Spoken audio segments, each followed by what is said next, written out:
உலக வரலாறுகளிலே முக்கியமான நாடா இருக்க எகிப்துல வெறும் பிரமிடுகள் மம்மி மட்டும் இல்லாம எகிப்து ஆட்சி பண்ண மன்னர்கள் ராணிகளும் தங்களுடைய வாழ்க்கையில இன்னைக்கும் கண்டுபிடிக்க முடியாத பல ரகசியங்களை விட்டுட்டு போயிருக்காங்க. 19 வயதே ஆன கிங் டூட்டகாமனுடைய பதப்படுத்தப்பட்ட மம்மிஃபைடு பாடியை கண்டுபிடிச்சப்ப அதுல இருந்து எகிப்தியர்களை பத்தின நிறைய ரகசியங்கள் தெரிய வந்தது. பல கட்ட ஆய்வுகளுக்கு அப்புறம் தான் கிங் டூட்டகாமனுடைய உடலையே ஆராய்ச்சியாளர்கள் கண்டுபிடிச்சாங்க. இதே மாதிரிதான் எகிப்து ஆட்சி பண்ண ஒரு ராணியுடைய உடலை கண்டுபிடிக்கணும்னு பல 100 வருடங்களா முயற்சி பண்ணியும் இப்ப வரைக்கும் கண்டுபிடிக்க முடியாத மர்மமாவே இருக்கு. அந்த ராணி வேற யாரும் இல்ல, எகிப்திய வரலாறுன்னு சொன்னாலே பலருக்கும் ஞாபகம் வரக்கூடிய பேரழகி ராணி கிளியோபட்ரா.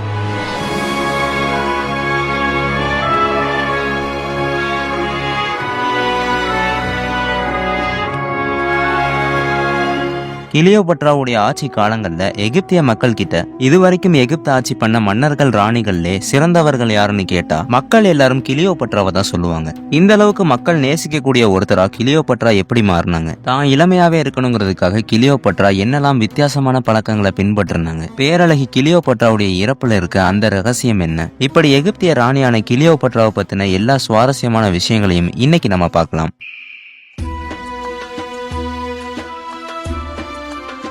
கிமு 330களில் கிரேக்க மன்னரான அலெக்சாண்டர் எகிப்து நாட்டை கைப்பற்றி தன்னுடைய வம்சாவளியில வந்த ஒருத்தரை எகிப்துக்கு மன்னராக்குறாரு.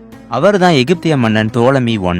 இந்த தோலமி வம்சாவளியில வந்த 12வது தோலமி மன்னர் தான் எகிப்திய ராணி கிளியோபட்ராவுடைய தந்தை. மன்னர் 12ஆம் தோலமிக்கும் 5ஆம் ட்ரைபனாவுக்கும் கிமு 69ல பிறந்த பெண் தான் ராணி கிளியோபட்ரா. கிரேக்க வம்சாவளியில வந்த கிளியோபட்ரா சிறு வயதுல இருந்தே கணிதம், வானியல், அரசாங்கம் போன்ற விஷயங்கள்ல சிறந்திருந்தாங்க. அதே மாதிரி தான் அதிகமா விரும்பக்கூடிய வாசனை திரவங்களை தயாரிக்கக்கூடிய ஒரு பெண்ணாவும் இருந்தாங்க. அராமிக், கிரேக்கம், லத்தீன், பழங்கால எகிப்திய மொழிகள்னு பல மொழிகளை கற்று வச்சிருந்தாங்க. தன்னுடைய அழகுக்காக பல விஷயங்களை பண்ணி அப்பவே உலகத்தோட அழகான பெண்ணா அறியப்பட்டாங்க கிளியோபட்ரா. சிறு வயதிலே தன்னுடைய தந்தை 12ஆம் தோலமி இறந்து போகவும் அந்த பொறுப்புக்கு கிளியோபட்ரா வராங்க. ஆனா எகிப்திய முறைப்படி ஆண் துணை இல்லாம ஒரு பெண்ணால அரசாட்சி பண்ண முடியாதுன்னு, அதே மாதிரி எகிப்திய தோலமி வம்சத்துக்குள்ள வெளிநபர்களுடைய ரத்தம் கலந்துடக்கூடாதுன்னு தன்னுடைய சகோதரனை திருமணம் பண்ணி எகிப்துக்கு ராணியானாங்க கிளியோபட்ரா. 18 வயதிலேயே ஆட்சி அதிகாரங்களை கைப்பற்றின கிளியோபட்ராவை பார்த்து 13ஆம் தோலமியான கிளியோபட்ராவுடைய சகோதரனுக்கு சுத்தமா பிடிக்கல. ஆனா மக்களுடைய வாழ்க்கையில கிளியோபட்ராவுடைய ஆட்சி பல மாற்றங்களை கொண்டு வந்ததாக இருந்தது.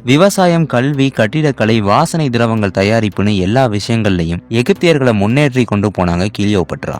மக்களுக்கு தேவையான எல்லா சேவைகளையும் சரியா பண்ணனால இதுவரைக்கும் எகிப்து ஆட்சி பண்ண மன்னர்கள் ராணிகளுடைய வரிசையிலேயே கிளியோபட்ரா தான் சிறந்தவங்கன்னு சொல்ல ஆரம்பிச்சாங்க. இந்த விஷயங்கள்லாம் கேள்விப்பட்ட 13ஆம் தோலமி தன்னுடைய சகோதரியான கிளியோபட்ராவை எப்படியாவது வீழ்த்தி எகிப்தை தன்னுடைய கட்டுப்பாட்டுக்குள்ள கொண்டு வரணும்னு நினைச்சாரு. அதே மாதிரி கிளியோபட்ராவையும் எகிப்துல இருந்து சிரியாக்கு நாடு கடத்தினாரு. தன்னுடைய நாட்டை திரும்ப மீட்டெடுக்கணும்னு ரோம் மன்னர் ஜூலியஸ் சீசர் கிட்ட உதவி கேட்கிறாங்க கிளியோபட்ரா. ஜூலியஸ் சீசரும் கிளியோபட்ராக்கு ஆதரவா பெரிய ஒரு படையை உருவாக்கி 13ஆம் தோலமியான கிளியோபட்ராவுடைய சகோதரன் கூட போரிடுறாங்க. தன்னுடைய சகோதரன் கூட பார்க்காம பெரிய ஒரு படையோடு வந்த கிளியோபட்ரா மொத்த எகிப்திய படைகளையும் வீழ்த்தி எகிப்து நாட்டை திரும்ப கைப்பற்றுறாங்க.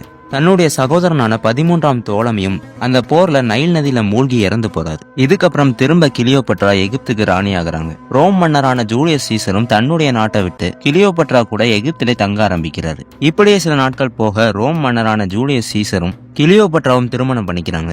இவங்களுக்கு சிசேரியன்னு சொல்லக்கூடிய ஒரு ஆண் குழந்தையும் பிறந்தது. ஜூலியஸ் சீசர் எகிப்துடைய கட்டிடக்கலை தொழில்நுட்பங்கள்லாம் பார்த்து அதே மாதிரி தன்னுடைய நாடான ரோம்லையும் எகிப்திய முறையிலேயே கட்டிடங்கள்லாம் கட்ட ஆரம்பிக்கிறார். இப்படியே ரோம் நாடு முழுவதும் எகிப்திய கலாச்சாரங்கள் பரவ ஆரம்பிக்குது. கிளியோபட்ராவும் சீசரும் எகிப்துல இருந்து ரோமுக்கு வந்து தங்கி இருந்தாங்க. ஆனா இந்த விஷயம் ரோம் நாட்டுடைய மக்களுக்கும் மந்திரிகளுக்கும் சுத்தமா பிடிக்கல. தங்களுடைய மன்னர் வேற நாட்டுடைய கலாச்சாரங்களை ரோம்குள்ள கொண்டு வரதையும் அதே மாதிரி வேற நாட்டுடைய ராணியை திருமணம் பண்ணதையும் சுத்தமா பிடிக்காம மன்னர் சீசரையும் கிளியோபட்ராவையும் கொன்றலாம்னு முடிவு பண்றாங்க. அதே மாதிரி ரோம அரசவையில வச்சு மன்னர் ஜூலியஸ் சீசரை மந்திரிகளும் மக்களும் சேர்ந்து கொல்றாங்க. தன்னுடைய கணவரான ஜூலியஸ் சீசரை மக்கள் எல்லாரும் சேர்ந்து கொண்டுட்டாங்கன்னு தெரிஞ்ச உடனே அடுத்து நம்மளையும் கொன்றுவாங்கன்னு உடனே கிளியோபட்ரா ரோம் நாட்டை விட்டு எகிப்துக்கு வந்துடுறாங்க. சீசர் கொலை செய்யப்படுறதுக்கு முக்கிய காரணமா இருந்த புரூட்டஸை எப்படியாவது கொண்டு ரோம் நாட்டை திரும்ப மீட்டெடுக்கணும்னு ஜூலியஸ் சீசருடைய நண்பரான ஆண்டனி முடிவெடுத்து கிளியோபட்ராவுடைய உதவியோட புரூட்டஸை கொண்டு ரோம் நாட்டை தங்களுடைய கட்டுப்பாட்டுக்குள்ள கட்டுப்பாட்டுக்குள்ள கொண்டு வராரு. இந்த காலங்கள்ல கிளியோபட்ராவுடைய புகழ் ரோம்லையும் எகிப்திலையும் பரவ ஆரம்பிக்குது. பல புதிய சட்டங்களை கிளியோபட்ரா கொண்டு வராங்க.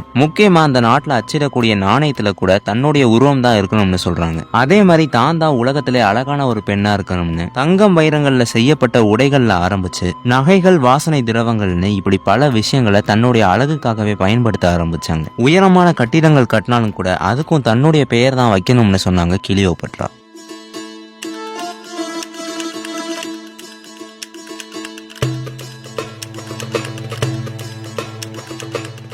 இப்படி எல்லா மக்களும் பார்த்து பிரமிச்சு போகக்கூடிய அளவுக்கு அழகா இருந்த கிளியோபட்ராவை பார்த்து ஆண்டனிக்கு பிடிக்க ஆரம்பிக்குது. இதுக்கப்புறம் கிளியோபட்ராக்கும் ஆண்டனிக்கும் 3 குழந்தைகள் பிறக்குது. இப்படி ரோமுடைய ஆட்சியாளரான ஆண்டனி எகிப்துல வந்து சில வருடங்கள் தங்கி இருந்தனால இந்த வாய்ப்பை பயன்படுத்திக்கிட்டு ஜூலியஸ் சீசருடைய வளர்ப்பு மகனான ஆக்டிவியன் ரோம் நாட்டை கொஞ்சம் கொஞ்சமா தன்னுடைய கட்டுப்பாட்டுக்குள்ள கொண்டு வந்துட்டு இருந்தார். அப்போதான் கிளியோபட்ராவும் ஆண்டனியும் எகிப்துல இருந்து ரோம் நாட்டுக்கு போறாங்க. பிரம்மாண்டமான கப்பல்ல ராஜ மரியாதையோட கிளியோபட்ரா ரோம்குள்ள போனாங்க.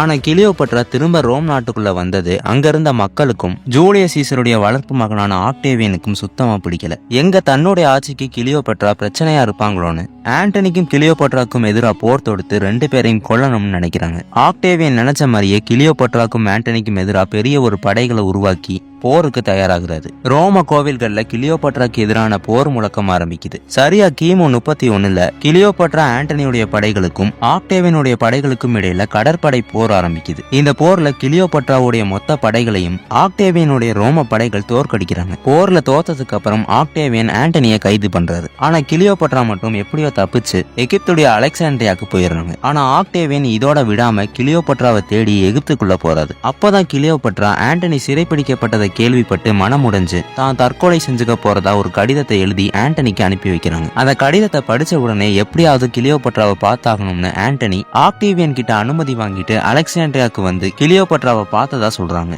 இங்க இருந்துதான் கிளியோபட்ராவுடைய இறப்பு பத்தின 2 ரகசியங்கள் ஆரம்பிக்குது. 2 விதமா கிளியோபட்ரா இறந்திருப்பாங்கன்னு சொல்லப்படுது. ஆண்டனி கிளியோபட்ராவை பார்க்கறதுக்காக எகிப்துடைய அலெக்சாண்ட்ரியாக்கு வந்தப்ப அங்க 2 பேருக்கும் இடையில நடந்த வாக்குவாதத்தினால ஆண்டனி கிளியோபட்ராவையும் கொன்னுட்டு தன்னை தானே கத்தியால குத்தி தற்கொலை பண்ணிட்டு 2 பேரும் இறந்துட்டாங்கன்னு சொல்லப்படுது. ஆனா இன்னொரு பக்கம் கிளியோபட்ரா ஆக்டிவியன் கிட்ட சிறைப்பற்ற கூடாதுன்னு விஷமுள்ள நாகங்களை தன்னுடைய உடல்ல கடிக்க விட்டு இறந்துட்டாங்கன்னு சொல்லப்படுது. இதுக்கப்புறம் கிளியோபட்ரா ஆண்டனி 2 பேருடைய உடல்களும் ஒரே இடத்துல தான் புதைக்கப்பட்டிருக்குன்னு சொல்லப்படுது. ஆனா இன்னைக்கு வரைக்கும் எகிப்துல எத்தனையோ மம்மிகளை கண்டுபிடிச்சிருந்தாலும் கிளியோபட்ராவுடைய மம்மிஃபைடு பாடியை மட்டும் இன்னைக்கு வரைக்கும் யாராலையும் கண்டுபிடிக்க முடியல. தன்னுடைய இறப்புல இருந்து தான் இறந்ததுக்கு அப்புறம் கூட பல மர்மங்களை மறைச்சு வச்சிருக்காங்க ராணி கிளியோபட்ரா. ஓகே கைஸ், எகிப்திய ராணியான கிளியோபட்ரா பத்தியும் அடுத்த வீடியோ என்ன டாபிக்ல போடலாம்னு மறக்காம கமெண்ட்ல சொல்லிருங்க. உங்களுக்கு இந்த வீடியோ சுவாரஸ்யமாகவும் பயனுள்ளதாகவும் இருந்துச்சுன்னா மறக்காம மிஸ்டர் ஹிஸ்டாரியன் தமிழ் சேனலை சப்ஸ்கிரைப் பண்ணிட்டு எகிப்திய வரலாறுகளையும் கிளியோபட்ராவையும் பிடித்த உங்களுடைய நண்பர்களுக்கு இந்த வீடியோவை ஷேர் பண்ணுங்க.